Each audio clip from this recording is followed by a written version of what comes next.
अब खाली कृष्ण कन्हैया की आरती अब खाली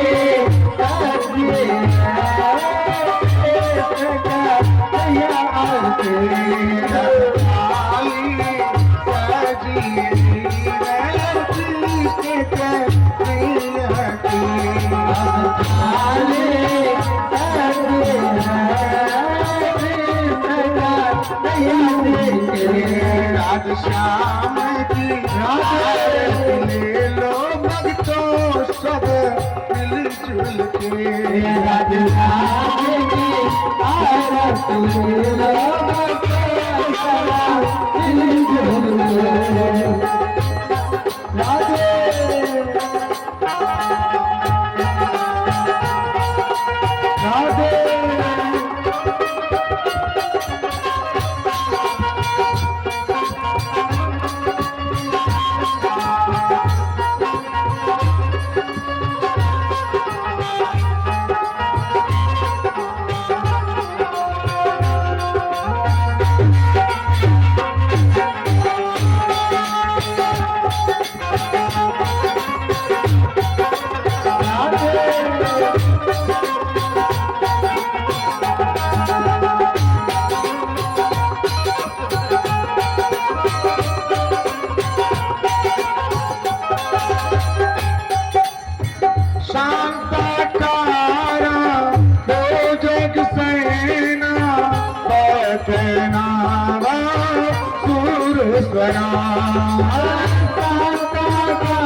राधे बड़ी अच्छी लगती है यार पीपी नैया ललकी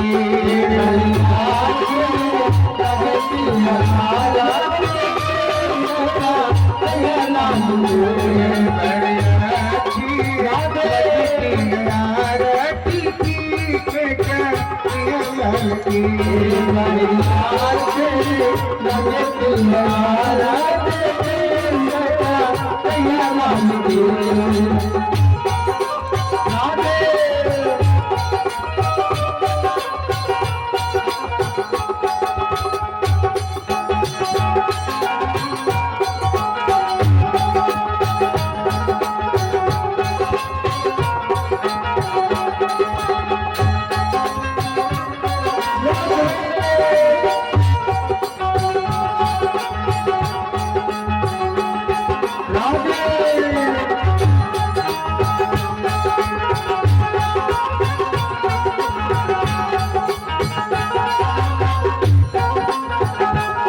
बहुत ही सुंदर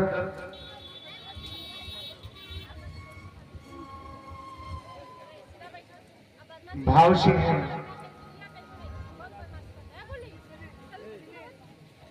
जो कल कथा चल रही थी, लेकिन आप लोगों को समझाने के वास्ते प्रसंग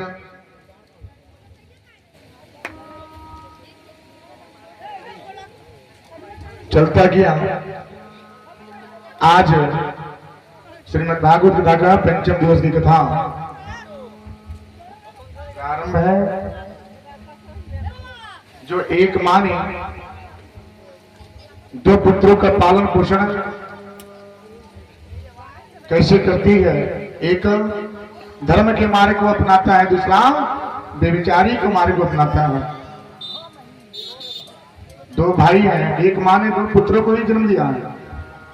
एक पिता और माता कितने कामना करते हैं कि हमारी संतान की प्राप्ति हो। बड़ा वाला धर्म के मार्ग को अपनाता है और छोटा वाला व्यभिचारी को मार्ग को अपनाता है। यानी क्या?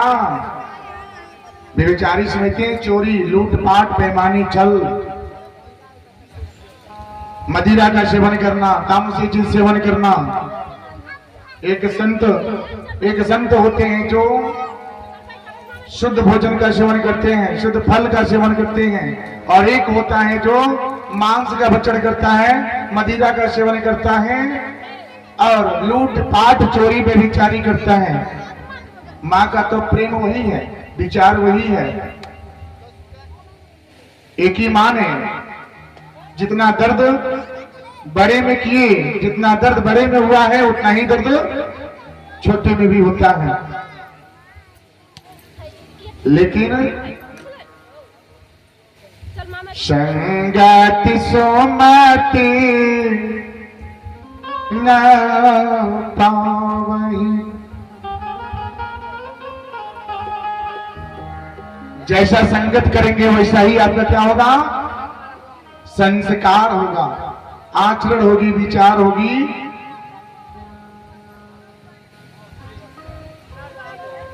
आपका रहन सहन, स्वभाव, गुण, धर्म, संगत के प्रभाव बहुत सिर पड़ता है। माता पिता अगर उसको अच्छे ज्ञान की बातें बताए ना इसको अमल नहीं करेंगे। लेकिन उसको अगर संगति बोले कि ना, भले वो मदिरा का सेवन कर रहा है, बोला ना बहुत अच्छा काम कर रहा है, इतना सुंदर काम है, हाँ मैं बहुत अच्छा करता हूं, वो हृदय में समाएगा। लेकिन अच्छी बातें समाए मन में नहीं समाएगा। घर का नमक रोटी सेवन कर लीजिए, वो सुंदर है लेकिन वो नहीं अंदर जाएगा। लेकिन बाहर अगर के मांस का सेवन हो ना, अरे वो तो सबसे प्रिय है, उसी से तो बुद्धि भ्रष्ट होता है, मस्तिष्क भ्रष्ट होता है। ये जो होता है ना मांस का सेवन, मदिरा का सेवन करना, इससे मस्तिष्क जो है ना भ्रष्ट हो जाता है। यानी कि मस्तिष्क जो है अपने बस में, अपने काबू में नहीं रहता, अपने बलबूते नहीं रहता। मस्तिष्क के बल में आपको चलना पड़ता है, जैसा वो घुमाएगा वैसा चलेगा।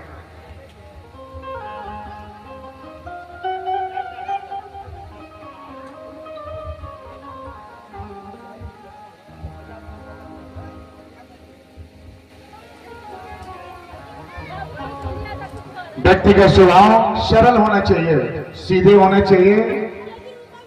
जो कोई भी उसको अमल करेगा, सीधे साधे व्यक्ति जो नम्र स्वभाव के होते हैं उसको सब लोग प्रेम करते हैं, सब लोग प्रेम करते हैं।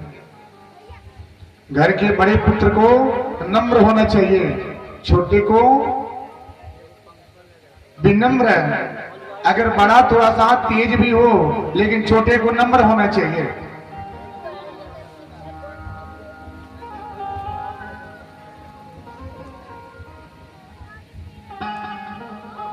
मां बहुत ही कामना से पुत्र की प्राप्ति करती है, लेकिन वही पुत्र जब व्यभिचारी का मार्ग अपना ले बिना तो मां का हृदय, पिता का हृदय टूट जाता है, बिखर जाता है। कैसे समझाएं, कैसे कहें? पुत्र अगर गलत मार्ग को अपनाता है ना तो माता पिता का सबसे प्रथम दिल दुखता है। तीसरा कोई बोले कि आपका पुत्र ऐसा है वैसा है, आपका पुत्र चलते हुए रोड पे घूमता है, आपका पुत्र इधर घूमता है। पिता सुनता है तो हृदय बोलता है कि क्या हो गया।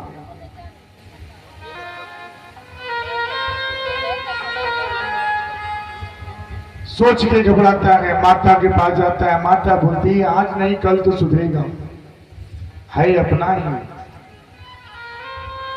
असर दिया जाता है। आप जितना ही समझाइए, जितना ही कहिए, क्या मदिरा का सेवन करने वाला व्यक्ति वो पल भर में हाँ और पल भर में ना।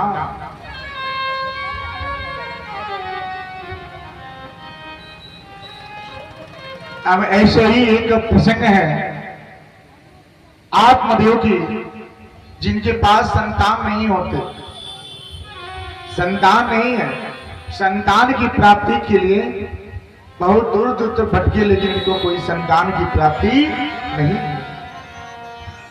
उनकी पत्नी जो है धुंधली, धुंधली कौन? जो तीव्र हो, तेज हो, जो पति पे बरसे, सम्मान न करे, कदर न करे, घर का टूटना और जुड़ना ये स्त्री के हाथ में होता है।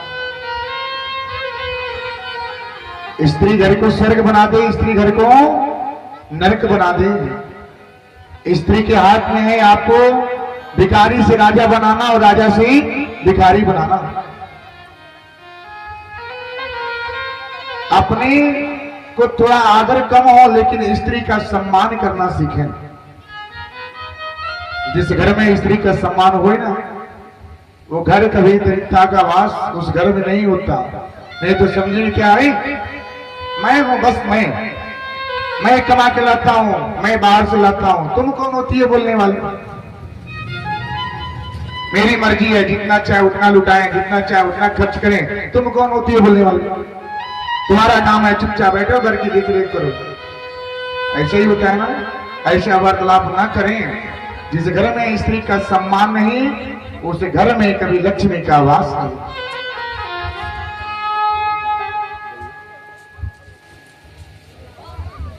जिस घर में स्त्री का सम्मान नहीं होता, उस घर में लक्ष्मी जी का वास नहीं होता। अच्छा, लक्ष्मी जी कौन है? वो भी तो स्त्री है, वो भी तो स्त्री है, माता जी है। लक्ष्मी जी की साक्षात आप ही हैं, स्त्री ही है।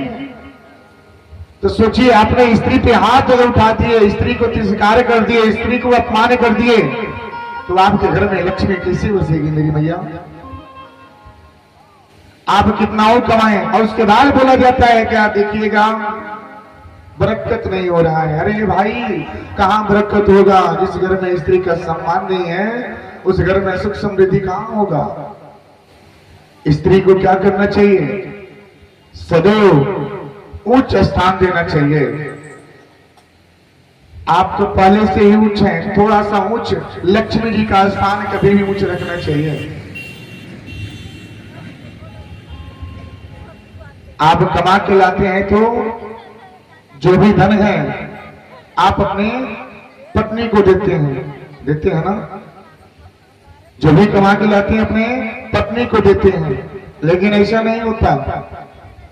इसमें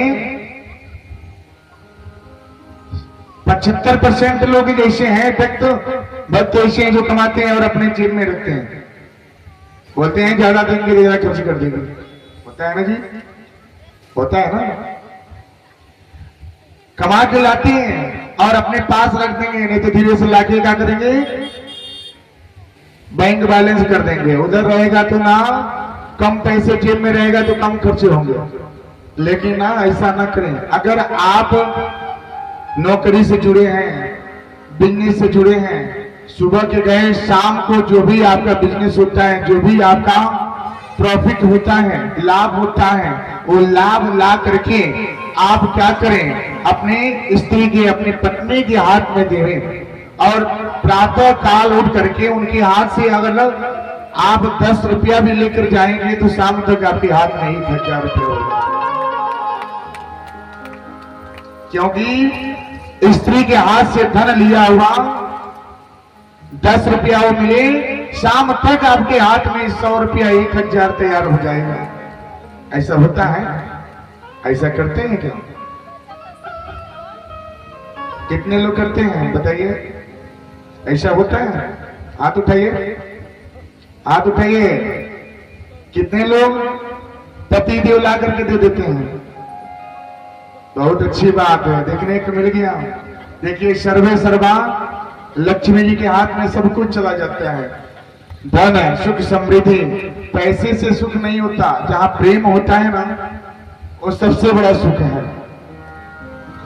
प्रेम से ही सब सुख मिलता है। भगवान जी का वास वहीं पर होता है जहां पे प्रेम होता है। लक्ष्मी जी वहीं पे बरकत करेंगी जहां पे प्रेम होता है।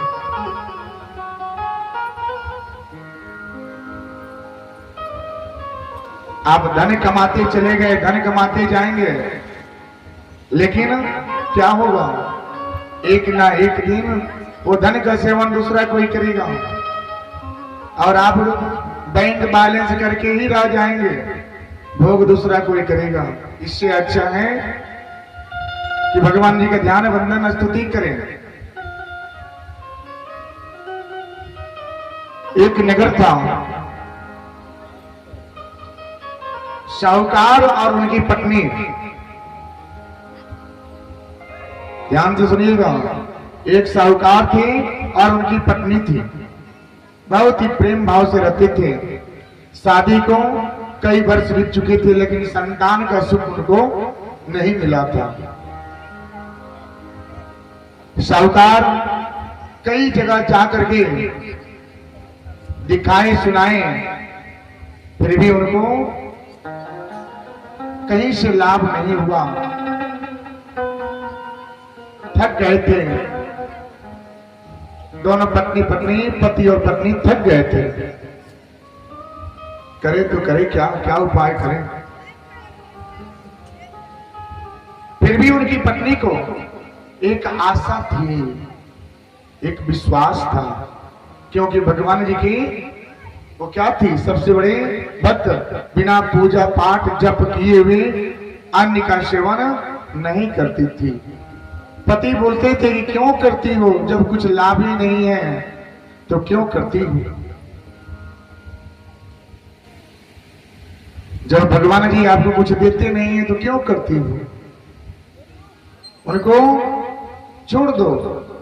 जब वो आपको नहीं देखते तो आप उनके पीछे क्यों रहते हैं? बेचारी इनकी पत्नी जो थी डर डर के इनके चले जाने के बाद भी चुपके से पूजा करती थी।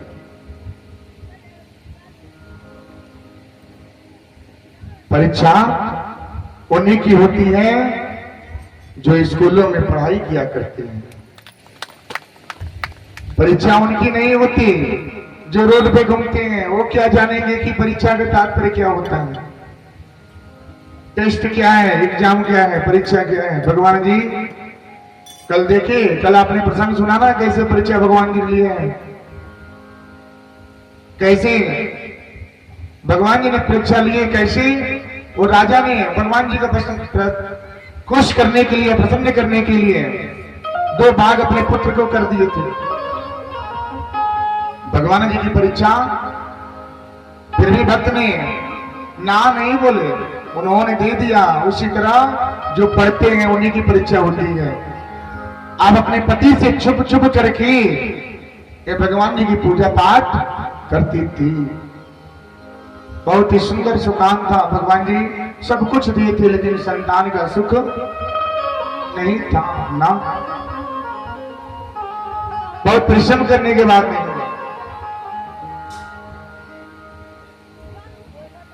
इनकी पत्नी चुपचाप आंगन में बैठ करके जो पक्षी आते थे उनके छत पे आते थे, आंगन में आते थे, दाना चुनते थे, उन्हीं को देखती रहती थी, देखती रहती थी। दिन कट जाता था। एक दिन का समय आया,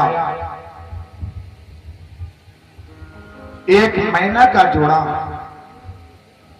मैना का जोड़ा यानी वो भी पति और पत्नी, मैना का जोड़ा पति और पत्नी, ये 2 जन आए और खूब सुंदर सा एक अंडा दे रखे थे, उनके छत पे ला करके रख दिए।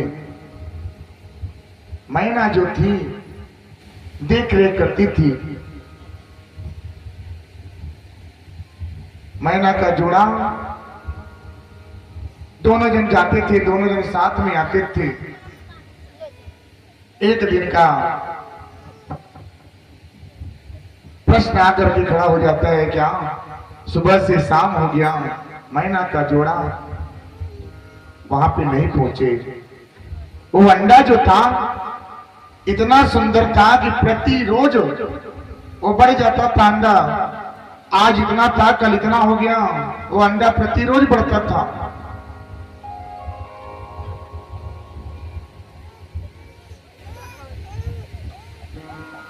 ये साहूकारीन जो थी वो देख रही थी, डर हो गया, भय हो गया।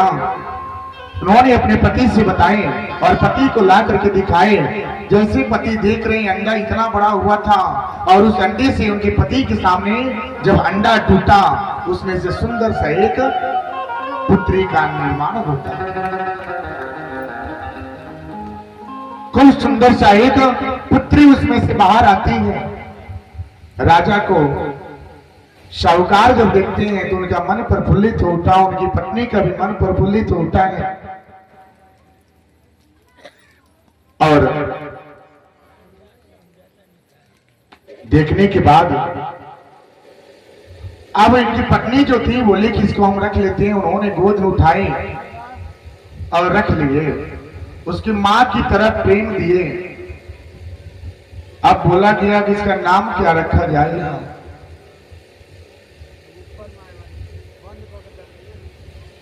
अब नाम क्या रखा जाएगा।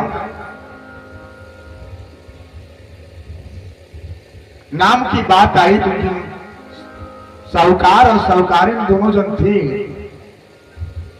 इन्होंने सोचकर नाम इनका मैनावती रखा। क्या रखा? मैनावती। ध्यान से सुनिए। ये रूपवती इतनी सुंदर थी कि धीरे धीरे श्यामी हो गई। एक नगर के राजा ने उनकी पुत्री को देखे, उनका विवाह हो चुका था, राजा का विवाह हो चुका था, लेकिन उनका कोई संतान नहीं था। देखिए कैसा है लीला भगवान जी की, उनका भी संतान नहीं था। अभी मैनावती को देखे तो इन पे मोहित हो जाते हैं और मैनावती के साथ विवाह रच लेते हैं। दूसरी शादी इनकी मैनावती के साथ हो जाती है। आदर सत्कार के साथ घर पे लेके गए। अब अपने पहली पत्नी से प्रेम नाम मात्र नहीं करते थे। उम्मीद नहीं थी, उम्मीद टूट गया था, आशा की किरणें बुझ गई थी। अब मैनावती के प्रेम में हमेशा रहते थे, इनकी देख रेख करना। इन्हीं के प्रेम में, प्रेम क्या है, बहुत बड़ा शब्द होता है, प्रेम से सब कुछ पाया जाता है।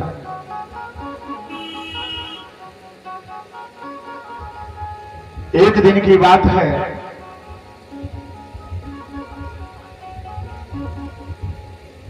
जो उनकी जेठानी थी, ये सब देख करके उनको क्या होता था, ईर्ष्या हो जाता था। ईर्ष्या यानी जलन की भावनाएं हो जाती थी। ईर्ष्या की भावनाएं इनके मन में प्रकट हो गई। उन्होंने बुला करके पूछे, क्या?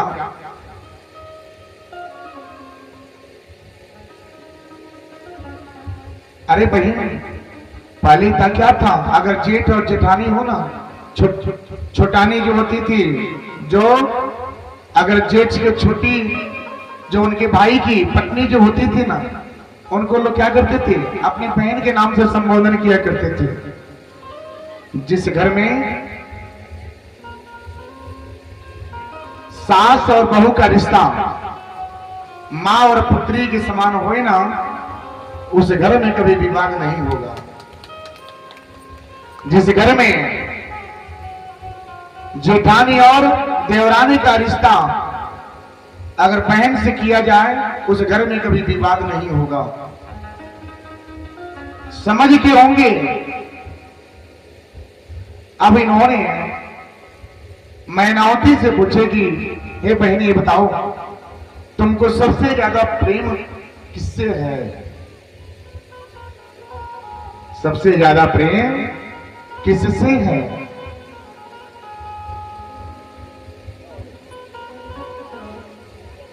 मैनावती बोली कि दीदी, हमें सबसे ज्यादा प्रेम हृदय से है।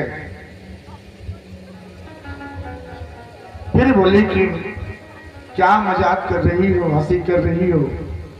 हर व्यक्ति को, हर स्त्री को कुछ ना कुछ प्रेम होता है। आपको सबसे ज्यादा प्रेम किससे है? उन्होंने बोला कि जब इतना प्रेम से पूछ रही हैं तो हम बता ही दे रहे हैं। हमको सबसे ज्यादा प्रेम हमारी जो एक मोती की माला है उससे है। बोले वो मोती की माला है कहां पे? उन्होंने बताया कि दीदी हमारे मायके में एक आंगन है, आंगन में एक कुआं है और कुएं में एक बाक्स है और बाक्स के अंदर एक छोटा सा एक डब्बा है और उसमें क्या है? मोती की माला है। उसी में मेरी क्या है? प्राण बसती है।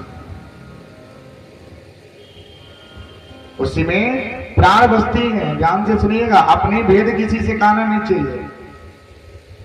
बहुत कह देते हैं ना कि नहीं, बता देते हैं हर बात हजम हो जाएगा, हर अच्छे अच्छे भोजन हजम हो जाएंगे, लेकिन आप लोगों के पास इतनी सी बात हजम नहीं होगी मेरी मैया। क्यों? आज बताएंगे, उसके बाद वहां पे जाके बोल देंगे। आप जब वचन देंगे तब हम बताएंगे। बोलिए, अपनी बातें जो है ना घर के अंदर नहीं, जब घर के अंदर रहे, चौखट के बाहर नहीं जाना चाहिए, तब वो घर चलेगा। नहीं तो अपनी बात अगर किसी को अच्छे समझ करके, पड़ोसी को अच्छे समझ करके बोलेंगे हमको ज्यादा हित करती है, बहुत मानती है, बहुत सम्मान करती है, बस कब तक है? क्षणिक है, क्षणिक है, पल भर के लिए है। जीवन तो जिसके साथ जीना है वही तो आपका सब कुछ है। जब आप अपने स्त्री पति की नहीं हुई, पति स्त्री की नहीं हुआ, तो दुनिया में किसका होगा? तो इसको आप अमल करें। अपनी भेद जो है किसी से नहीं कहा जाता। अब मैनावती ने अपनी भेद बता दिए कि मेरे मायके में एक आंगन है, आंगन में कुआं है, कुएं में बाक्स है, बाक्स में एक छोटा सा डब्बा है और डब्बे में मोती की माला है जिसमें हमारी प्राण उसमें बसती है। अब ये बात सुनने के बाद जेठानी ने दो व्यक्ति को बुलाए, राज दरबार से दो व्यक्तियों को बुलाए और बोले क्या आप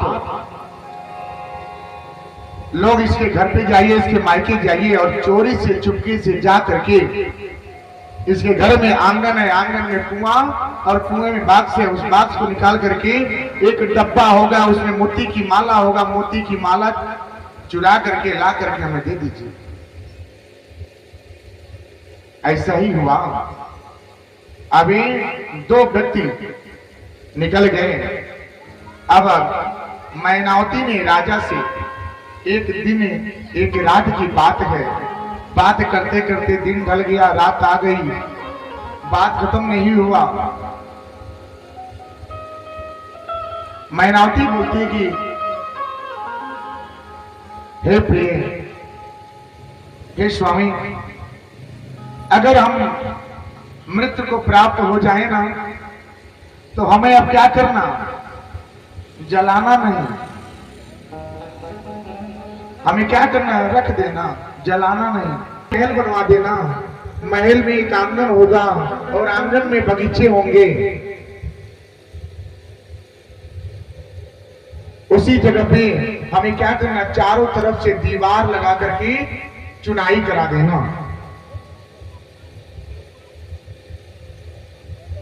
चारों तरफ से दीवार करके चुनाई करा देना, हम उसी में रह जाएंगे।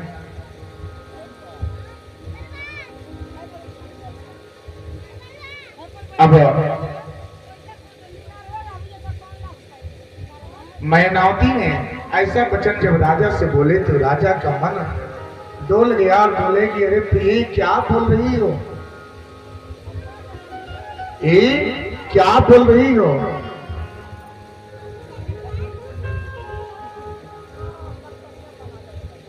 वो बिछा दीजिए। हेलो विनोद जी, थोड़ा कुर्सियां पीछे लगवा देते सभी माता बहने। आप खड़े हो जाए, सबको बैठाए सामने सम्मुख बैठ करके आमने सामने। श्रीमद् भागवत कथा का रसपान कभी भी प्रत्यक्ष होकर के सुना जाता है। भगवान जी के सन्मुख होकर के सुनने से पापों की प्रायश्चित होती है। मंदिर में जाइए और मांगे। कभी भी ऐसा ही क्या हुआ, एक बार जब रावण के अंत समय जब हुआ तो भगवान राम ने बोले कि लक्ष्मण जी से जाइए, इनसे कुछ ज्ञान की बातें सीखिए। तो लक्ष्मण के पास अहंकार था, वो जाकर के सीधे उनके सिर के पास खड़े हो गए, बोले कि हे विप्र देवता, आप क्या करें, कुछ हमें ज्ञान की बातें बताएं। रावण ने बोले क्या, अगर इसको ज्ञान लेना होता है ना, वो सन्मुख आता है, वो सिर पे खड़े होकर के ज्ञान नहीं लेता है। अगर ज्ञान लेना है तो सन्मुख आइए। सन्मुख जब बैठेंगे तो भगवान जी के प्रत्यक्ष बैठेंगे तो ज्ञान देने में और आपको समझने में आसानी होगी। नीचे बैठ करके सम्मुख आसन ग्रहण करें और शांति भाव से कथा सुने। जय श्री राधे। अब मैनावती देवी ने जब ऐसे प्रश्न जब कर लिए, करने के बाद राजा जो साहूकार थे उनका मन डोल गया। बोले कि तुम क्या बोल रही हो। राजा ने उनको डांट करके बाहर निकल गए। अब इधर जेठानी जो थी, दो व्यक्ति को बुला करके उनकी मायके में आंगन में जो कुआं था, कुएं से बाक्स निकलवा लिए और मोती की माला अपने गले में डाल लिए। एक दिन का समय ऐसा आया कि मैनावती जो थी, जो नैनों से इतनी